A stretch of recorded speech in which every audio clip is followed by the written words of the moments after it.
চলে আসলাম বাংলাদেশের পটুয়াখালী জেলায় অবস্থিত সাগর কন্যা খ্যাত কুয়াকাটায়। 18 কিলোমিটার দৈর্ঘ্য বিশিষ্ট কুয়াকাটা সমুদ্র সৈকতটি বাংলাদেশের একমাত্র সমুদ্র সৈকত, যেখান থেকে সূর্যোদয় এবং সূর্যাস্ত দুটোই দেখা যায়। তবে পারফেক্টলি সূর্যোদয় এবং সূর্যাস্ত দেখতে হলে আপনাকে কিন্তু একটু কষ্ট করতে হবে, আর তা হলো সূর্যোদয় একদম ঠিক মতো দেখতে চাইলে আপনাকে যেতে হবে কুয়াকাটার 0 পয়েন্ট থেকে পূর্ব দিকে একদম সৈকতের শেষ প্রান্ত গঙ্গামতির বনে। আর সূর্যাস্ত ভালোভাবে দেখতে চাইলে আপনাকে যেতে হবে সৈকত থেকে 5 কিলোমিটার পশ্চিমে লেবুর বনে। তো প্রথমেই আপনাদেরকে নিয়ে যাব গঙ্গামতির বনে, যেখান থেকে সূর্যোদয় খুব ভালোভাবে উপভোগ করা যায়। যদিও সূর্যোদয় দেখতে হলে আপনাকে অনেক সকালে যেতে হবে, যেটা আসলে একটু কষ্টসাধ্য। আমরা আপনাদের সূর্যোদয়ের দৃশ্য না দেখাতে পারলেও সেই জায়গাটার কাছে নিয়ে যাব। চলুন যেতে যেতে বিচের দুই পাশে সৌন্দর্য উপভোগ করতে করতে যাওয়া যাক।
সামনেই দেখতে পাচ্ছেন সরকারি উদ্যোগে তৈরি ঝাউবন, যেখানে আছে ঝাউ ও নারিকেল গাছ। এটাও কিন্তু একটি কুয়াকাটার ভ্রমণ স্পট। মূল বীচ থেকে এই বন একটু দূরে বিধায় পর্যটকরা এখানে 40 থেকে 50 টাকা ভাড়া দিয়ে মোটরসাইকেল যোগে আসেন ঘুরতে। এছাড়াও ঝাউবনের পাশেই রয়েছে একটি ইকো পার্ক, যেখানে চাইলে আপনি পরিবার নিয়ে ঘুরতে পারবেন এবং পিকনিকও করতে পারবেন। প্রাকৃতিক দুর্যোগে অবশ্য এখানকার অনেক গাছই এখন বিনষ্ট হয়ে গেছে।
ওই যে নিচে দেখা যাচ্ছে আমাদের গাড়ি।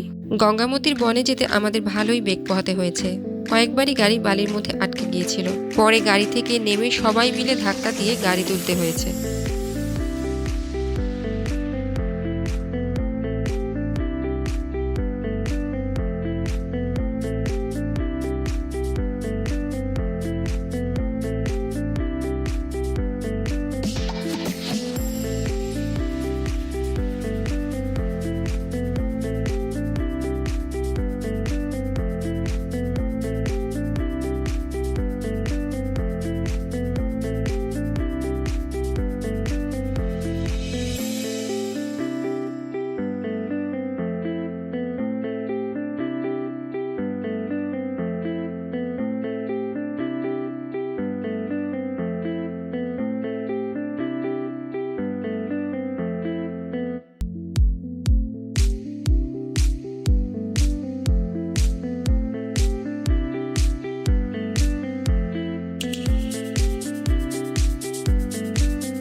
চলে এসেছি গঙ্গামতির বনে, যেটা কুয়াকাটা বিচের পূর্ব দিকে একদম শেষ প্রান্তে। এখানে যে গাছগুলো দেখতে পাচ্ছেন, এগুলো বিভিন্ন সময় ঘটে যাওয়া প্রলয়ঙ্কারী ঘূর্ণিঝড়ের আঘাতে লণ্ডভণ্ড হয়ে যাওয়া উপকূলের কিছু গাছের ধ্বংসাবশেষ। স্থানীয়দের মতে এই কেওড়ার বা গঙ্গামতির বন সমুদ্রের আরও 1 থেকে 1.5 কিলোমিটার জায়গা জুড়ে ছিল এবং ট্যুরিস্টদের জন্য একটি দৃষ্টিনন্দন জায়গা ছিল।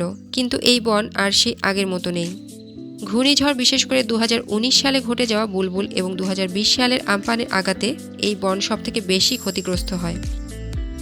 সুন্দরবন সহ উপকূলে অবস্থিত এই বনসমূহ যুগ যুগ ধরে আমাদেরকে বিভিন্ন ধরনের প্রাকৃতিক ঝড়ের ভয়াবহতার হাত থেকে রক্ষা করে আসছে, নিজেদেরকে বিলীন করে দিয়ে। উপকূলের মানুষের চরম বন্ধু এরা।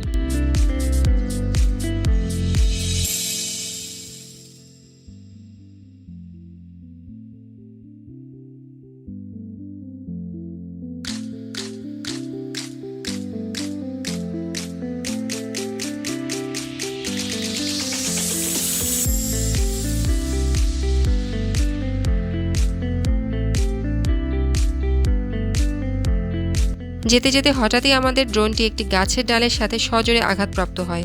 আমরা তো অনেক ভয় পেয়ে গিয়েছিলাম, কিন্তু একটু পরেই নিচ থেকে আবার সক্রিয় হয়ে সেটি ফিরে আসে।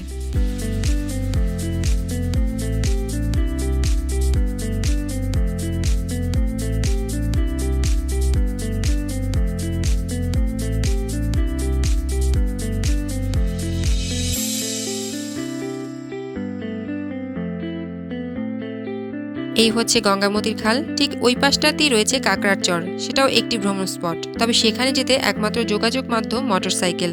এরপর ছোট একটি নদী পার হয়ে কিছু দূর গেলেই মিলবে লাল কাকড়ার দেখা। মূলত এই খালের শেষ প্রান্তই হচ্ছে কুয়াকাটার পূর্ব দিকের শেষ প্রান্ত, যেখান থেকে সূর্যোদয় অনেক ভালোভাবে উপভোগ করা যায়। এবার আপনাদেরকে নিয়ে যাব সৈকতের অপর প্রান্তেই সূর্যাস্ত দেখার জন্য। চলুন যেতে যেতে সাগরের দুই পাশে সৌন্দর্য উপভোগ করতে করতে যাই।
সূর্যাস্ত দেখার জন্য বিকেল হলেই পর্যটকরা চলে আসেন এখানে, কারণ এখান থেকেই সূর্যাস্তের অপরূপ দৃশ্য খুব সুন্দরভাবে উপভোগ করা যায়।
যেতে যেতে ডান দিকে দেখতে পাবেন শুটকি পল্লী। সারা বছর বিশেষ করে শীতকালে জেলেরা সাগর থেকে নানা প্রজাতির সামুদ্রিক মাছ ধরে এখানে শুকিয়ে প্রক্রিয়াজাত করে। পর্যটকদের জন্য বাস্তব অভিজ্ঞতা অর্জনের জন্য এটি একটি শিক্ষণীয় স্থান। শুটকি পল্লীর খুব কাছেই লেবুর চর, ওই যে দূরে দেখা যাচ্ছে লেবুর চর।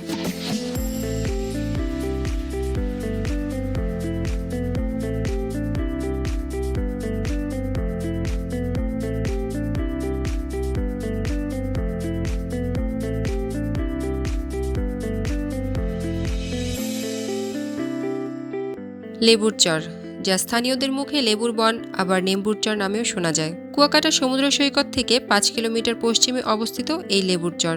অতীতে এটি সুন্দরবনের অংশ হিসেবে থাকলেও বর্তমানে এই চর সুন্দরবন থেকে বিচ্ছিন্ন হয়ে গেছে। লেবুর চরের শেষ প্রান্তে দাঁড়ালে সুন্দরবনের সবুজ গাছের সারি দেখা যায়।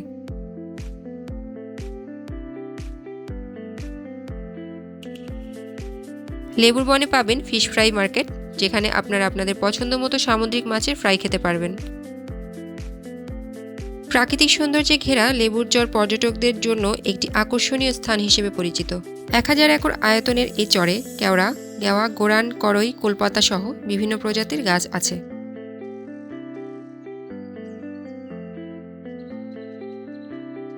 সূর্যাস্ত দেখার জন্য বিকেল হলেই পর্যটকরা চলে আসেন এখানে, কারণ এখান থেকেই সূর্যাস্তের অপরূপ দৃশ্য খুব সুন্দরভাবে উপভোগ করা যায়। এখনকার মতো বিদায় নিতে হচ্ছে। আশা করি আমাদের এই ক্ষুদ্র প্রচেষ্টা আপনাদের ভালো লাগবে। ভালো থাকবেন সবাই, আর অবশ্যই আমার চ্যানেলটি সাবস্ক্রাইব করতে ভুলবেন না এবং সেই সাথে আমার ফেসবুক পেজটি লাইক দিয়ে যুক্ত থাকুন।